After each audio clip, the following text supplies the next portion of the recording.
Today's Spotlight is brought to you in part by presenting sponsor, Busey Bank. Busey, your dream, our promise. Welcome to Spotlight. I'm your host, Jane Wernette, and today I'm joined by three local nonprofits, ThinkFirst National Injury Prevention Foundation, DanceOn Incorporated, and Rotary Club of Downtown Naperville.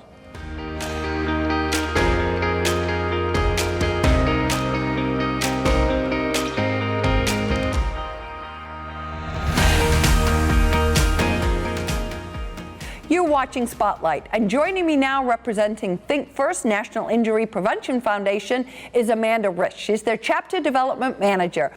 Hi, thank you for having me. Very happy to talk to you. And so help our viewers understand, what is the ThinkFirst National Injury Prevention Foundation? Well, ThinkFirst is an organization celebrating 35 years this year with a mission of preventing brain and spinal cord injuries through all facets of life and promoting education, research, and advocacy.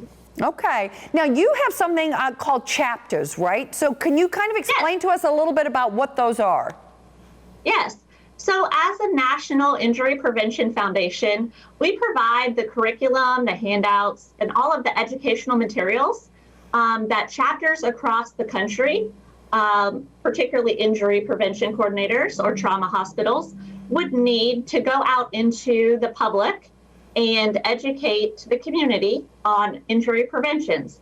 Okay. So like wearing your seatbelt, wearing a helmet, how to prevent older adult falls, swimming, playground, recreation, violence safety, and things like that. Okay, that's a very big spectrum of things that you're working. Yeah. So explain a little bit, like what would be the benefit of being a chapter, or how do they go about becoming a chapter? Yeah. So instead of coming up with your own program or reinventing the wheel, we have pre-made programs that target on specific topics and age groups. So we have ThinkFirst for Kids, which is thousands of pages of curriculum for children ages or in grades 1 through 3. Then we have the youth, which is 4th through 8th grade. We have ThinkFirst for Teens, ThinkFirst for Older Adults, ThinkFirst for Baby. So it's all pre-made programs that injury prevention coordinators and hospitals or organizations can use to go out and educate community on these life-saving tips to reduce their risk of injury. Okay, so now you're providing the tips, and then those folks on the ground are actually doing the education programs. Is that how it works? Correct, yes. So in Illinois, we have 12 chapters in Illinois, and they are throughout the state. And each state has their own chapters as well, depending on what organization they're affiliated with. They will be in different areas of the state, each state. Okay, and so give us a couple of examples. I mean, you mentioned a few off the top, but give us a couple of examples of the kinds of education programs that one could expect from your organization.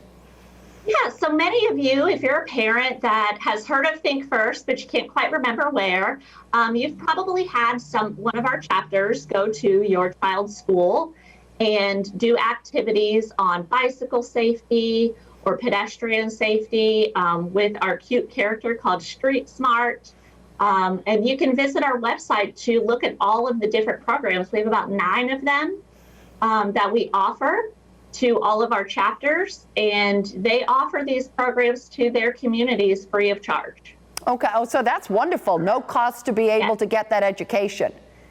Yes, absolutely. Okay, so if I were like a Boy Scout leader, or maybe I was just a teacher at a school, like could I just reach out independently to the organization? Would I go through a chapter? How would I access your services? Absolutely. They would just visit our website, and there is a tab at the top right corner called Chapters, and you can search by state and find your own chapter that's local and near you. So we have states that are, we have chapters that are at the local level throughout all states, so you could find one that may be closer to you. Okay. Now you talked off the top that this is your 35th anniversary year, which is exciting. Have you seen a lot of change in how those education programs are being delivered? I would imagine that over time technology is playing a role, right? Yes, absolutely. And so just like everyone else, we had to adapt our programs and our work life, our personal life. And so these can be implemented virtually. We have wonderful educators and wonderful chapter directors throughout the nation that have come up with very creative ideas on how to implement these programs that were once in person, in the classroom or in assemblies. And, we're constantly evolving and updating our educational materials with the times and with, the situations that happen. Yeah, so I'm thinking maybe as we start to sort of come out of having to be remote, certainly a lot of organizations are going to carry that forward. I mean, they sort of got shoved into it, but have found that that's actually been a blessing, an add-on, if you will, to what they're delivering. How about yourselves? Yes, it certainly is an add-on and a benefit. Just like anything else, we offered our conference virtually this year. And so chapters not only do they benefit from using our programs and our materials, our videos, our handouts, but we did offer a virtual conference this year. And so that's another benefit of being a chapter where they can learn and network and, help educate their community and stay up to date on what the new trends are. Yeah, and I would imagine those safety protocols change over time, right? They do. And with technology, certain risk behaviors change as well. And so, as technology grows, those unsafe risks grow as well. Okay, so you're constantly, and is it a group at the national level, Amanda, that's sort of always looking at that and then sharing that forward, those best practices? Yes, we have an executive director. Her name is Kim Speyer, and myself. And then we have a board of directors, which is comprised of neurosurgeons and other nurses within the neurological field that are constantly meeting. We have committees that will look at programming, research, and educational materials on, a quarterly basis. And so we have a lot of oversight on, what materials need updated and just make sure that we're offering top-notch programs to the injury prevention coordinators throughout the United States. That's fantastic. As we close out, anything special for your 35th anniversary? Yes, well, I do. Since we are right in your backyard in Naperville, one of our chapters, ThinkFirst Illinois, which is out of Northwestern Medicine, will be offering a free event at the King County Cougars on August 24th. One of our activities that we do is we give out free bicycle helmets to kids or adults that need them or would like one, because your brain is the boss of your body, and we want to make sure that you protect it. And so wearing a bicycle helmet while riding a bike or any other motorized or non-motorized device to protect your brain. And so August 24th at King County Cougars will be giving away free helmets as a part of ThinkFirst Illinois and Northwest Medicine. Oh, that's wonderful. What a great service for folks, And I love that. Your brain is the boss of your body. I love that. I'm going to remember that. So, Amanda, thank you so much for coming by and sharing so much information about ThinkFirst injury prevention. We appreciate it. Yes, thank you for having us. Absolutely. And if you're interested in learning more about ThinkFirst National Injury Prevention Foundation, please go and visit their website. We're going to take a quick break, but stay tuned. We're coming right back with more Spotlight.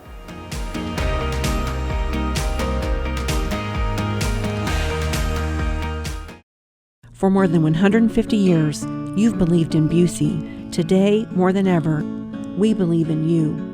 To our healthcare workers, first responders, and local businesses, you're central to the communities we're proud to call home. Busey's grateful to partner with you and your families through life's ups and downs. today and for generations to come.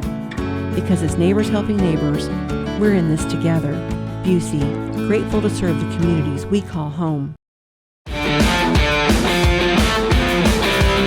Do you want all of the most exciting highlights from your student-athlete's high school career? Relive all your favorite moments and stories from the past few seasons of Naperville Sports Weekly by purchasing digital downloads. Go to nctv17.com/shop to order today. If you're just tuning in, you're watching Spotlight. I'm your host, Jane Wernette, and joining me now is Greg Long. He's the CEO and co-founder of DanceOn. Welcome back to the show, Greg. Thank you, Jane. It's been a while. It has. I think we were just chatting. I think it was literally you were the last in-studio taping that we did of Spotlight in 2020. Let's hope for not a repeat, huh? I don't want to be a bad influence on the show. Yeah, I hope not either. Well, let's talk about what have you been doing in that intervening 15 months? How has the organization grown and evolved? Well, I think back in February when we were on with you, Jane, we had done about 25 scholarships, had a little bit more of a local presence, starting to expand a little bit in the Midwest. And then 2020 hit and the pandemic occurred, and you would think that may have stifled our opportunity to grow, and in fact it had exactly the opposite. It drove everybody kind of online, and where are we? Online. So to date, we're up to 53 scholarships. We've broadened our mission statement to include not just male dancers. We've done theater organizations. Now we've supported actual dance studios, female artists, differently abled organizations. So we've tried to basically help artists, no matter who or what they are, if they have financial need. And then we had the luxury, I guess, of being adopted by the Today Show. Craig Melvin did a piece on us in October and then replayed it for their Christmas special this past Christmas. And we have just started to broaden our boundaries nationally now. We've sold apparel in 50 states, 14 countries. And we've even attracted one very big fan in the former First Lady, Michelle Obama. That's so exciting. I'm so happy for you. And it is so nice to hear good things have come out of this last year, right? I think many it's been a struggle, but for some organizations like yourselves, as in businesses, there's been a real silver lining to it, right? I agree. And I think because the arts were so impacted, obviously people couldn't go to see movies, people can go to see dance.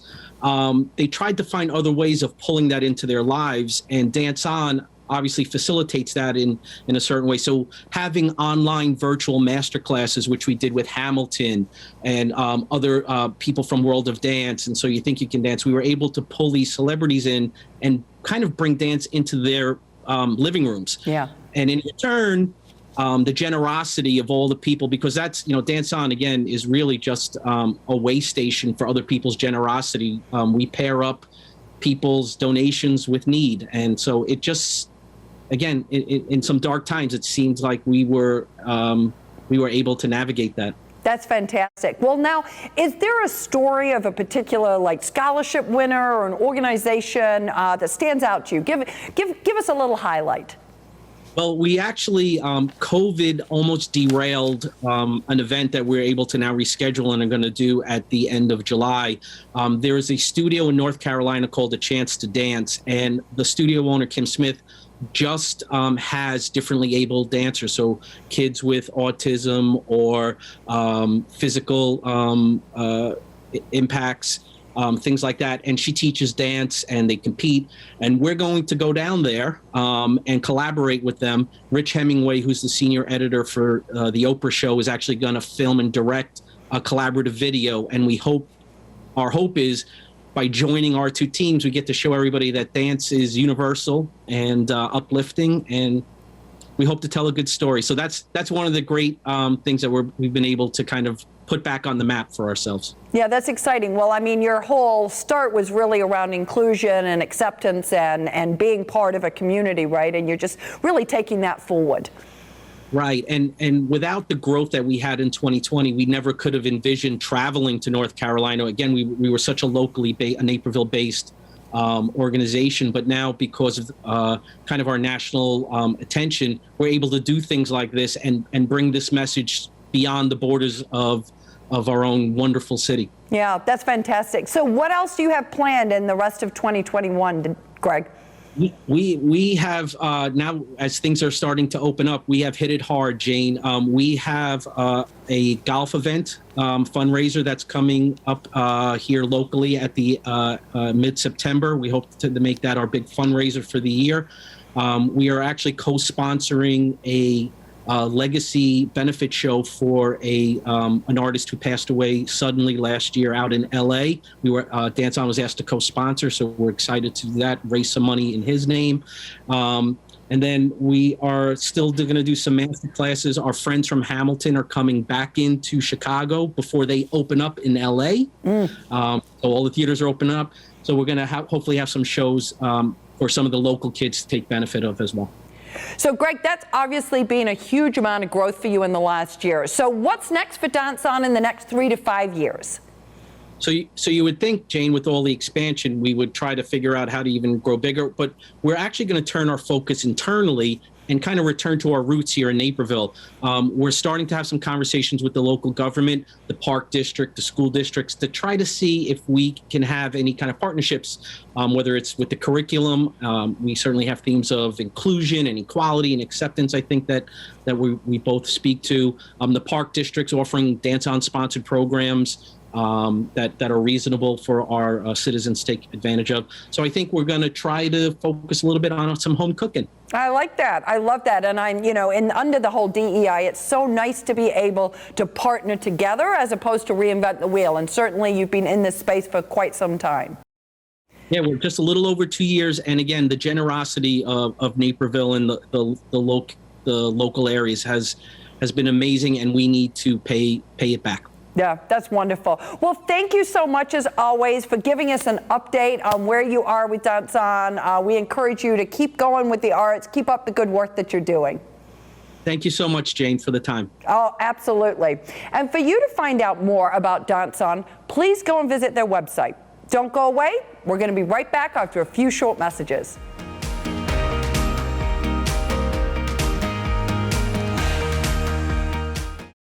For more than 150 years, you've believed in Busey. Today, more than ever, we believe in you. To our healthcare workers, first responders, and local businesses, you're central to the communities we're proud to call home. Busey's grateful to partner with you and your families through life's ups and downs, today and for generations to come.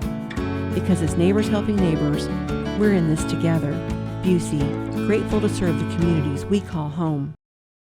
Stay in the know at home or on the go with NCTV 17 News Update.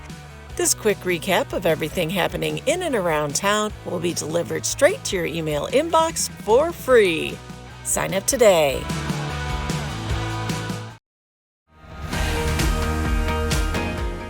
Welcome back to Spotlight. And joining me now from the Rotary Club of downtown Naperville is their president and the director of the Rotary Ride, Kevin McQuillan. Welcome to the show, Kevin.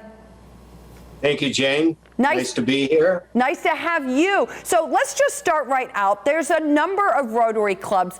Tell me yours.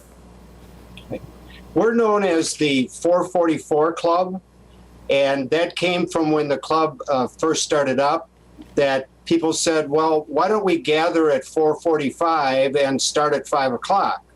And one of the members said, no, why don't we gather at 4:44 and start at 5 o'clock? So that sort of stuck. We still, we meet today, and we'll still be doing the same thing at 4:44 and starting at 5 o'clock. So I love that. I love that. Now, four is an important number for you in Rotary because you have something called the four-way test. So explain to our viewers what the four-way test is, please, Kevin. So the basic premise of Rotary International is service above self. And so the four-way test is, of the things we think, say, or do, the first part, is it the truth? Second, is it fair to all concerned? Third, will it build goodwill and better friendships? And 4, will it be beneficial to all concerned? So those are sort of our 4 basic premises that we like to help guide ourselves through our lives. Yeah, they're very simple, but very, very basic, which is always good, right? I mean, the simpler and the more focused they are, the better. Yes. Good. Now, you, at your club, you do a lot of speakers. You have a lot of speakers come in to talk with members. So talk to me a little bit about the kinds of speakers, where you find them, what they talk about. Well, we've had even with COVID, we've had a greater variety of speakers because we've been able to do them by Zoom. So we've had a young lady who used to be a resident in Naperville that's with a mission down in Guatemala, that she's joined us during our meeting to talk about what they're doing in terms of some of the things for the village there in terms of water, hygiene, helping them to better develop their coffee crop and things of that nature. We've had a professor from Ohio State talk to us about supply chain issues during COVID. Recently, one of the ones I think has been fun, we had someone from the U.S. Forest Service talk to us about pollinators, bees and butterflies and things like that.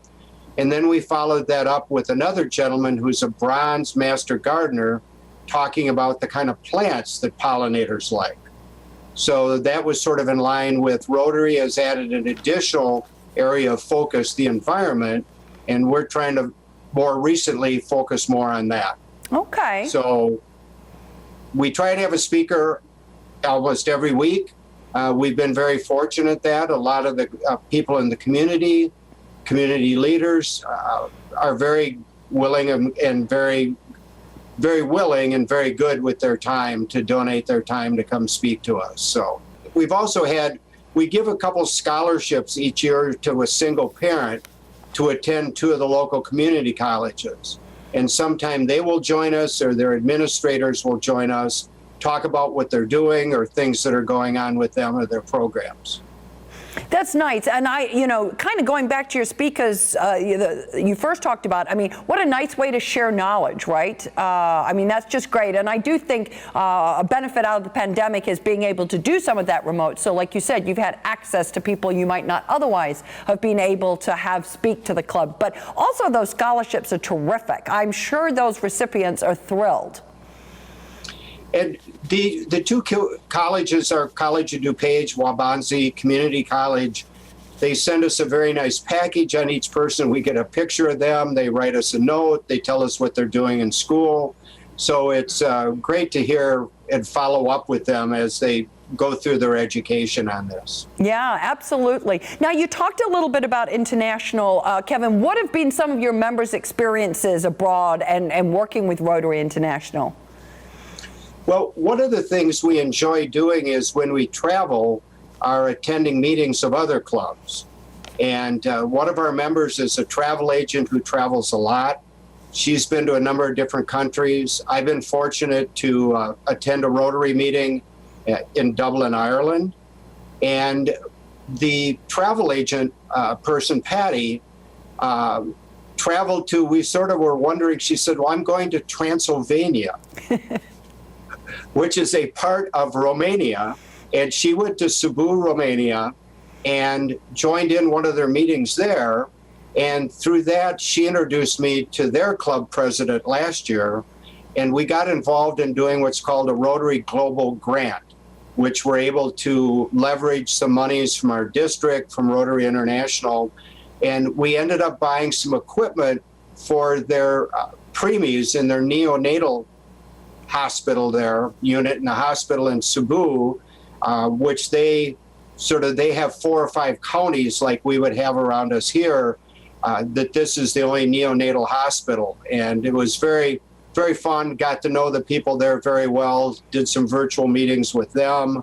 I've become good friends with their president. We still keep in touch. So it's things like that that help us to grow these relationships and be able to do projects like this. So we're looking forward to doing more of those in the future.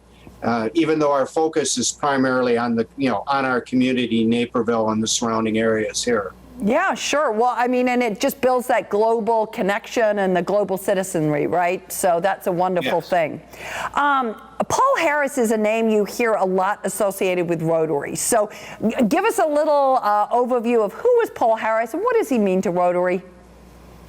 Well, we're actually in our district, we're in the birthplace of Rotary because Paul Harris was from Chicago. He began Rotary in 1905.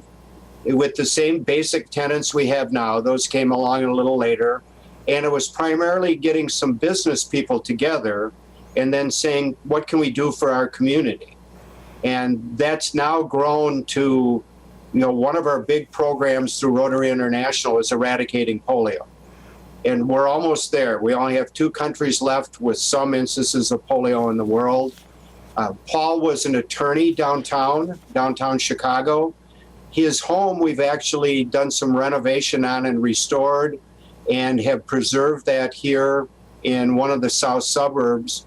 So he was a very, very influential with a lot of foresight and looking, literally almost 100 years or more ahead as to where are we going with all of this. So that's who Paul is. We have a Paul Harris Foundation.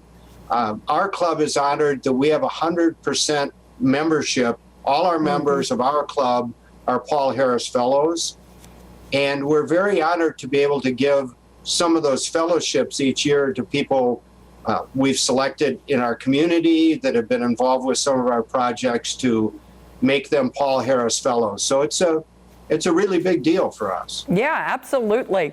One last question as we're just wrapping up here real quick, Kevin. Where do you meet? I'm assuming, as always, because you're looking to push out, you're looking for new members. Where do you meet and how do people connect with you? That's a good question. We're looking for a new home right now for our meeting. We've been meeting virtually for the last year and a half and are going to continue. We've been in discussions with a couple places, and it'll always be someplace in downtown Naperville. Okay. So that'll be, we generally start gathering around 4:30 or so. Like I said, 4:44 we start out. As soon as we have a new home, we'll be letting people know. We think we're very close, but part of it, the difficulty is a number of places have shut down or are just in the process of coming back. So with the virtual, we'll be doing that. Even when we have a place to meet, we'll probably still be doing a hybrid for the people that can't make it or speakers that can't be there, meeting in that way. And one of the things I'd like to give a quick plug for is that some of the members of our club have taken over running the Naperville Rotary Ride, which was started by one of our Rotarians from another club, Carmen DeGiovanni. We hold this in honor and memory of Carmen. It's going to be August 8th this year, and there's online sign up and everything. We have a kids ride for a family ride type of thing. We have 20 miles, 40 miles, or 60 miles. So it's one of the things that, and we do this, we've had a lot of help from Loaves and Fishes and 360 Youth Services for our rest stops. We contribute to them. We contribute to Naperville Response for Veterans. And of course, we contribute to Polio Plus. Kevin, thank you so much for coming by and sharing so much good information with us about the 444 Club. We really appreciate it, and we wish you all the best for the coming year. Thank you, Jane, and we really appreciate all NCTV does for our community also. Thank you. And if you would like more information about the Rotary Club of Downtown Naperville, please go and visit their website. Right now, we're going to take a quick break, but stay tuned. We're coming right back with more Spotlight.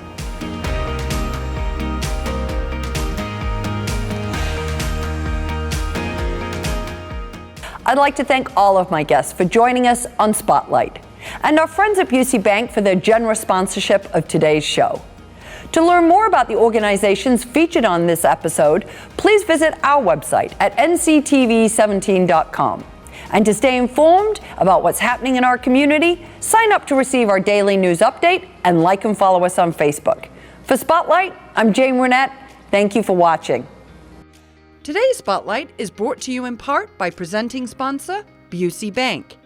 Busey, your dream, our promise.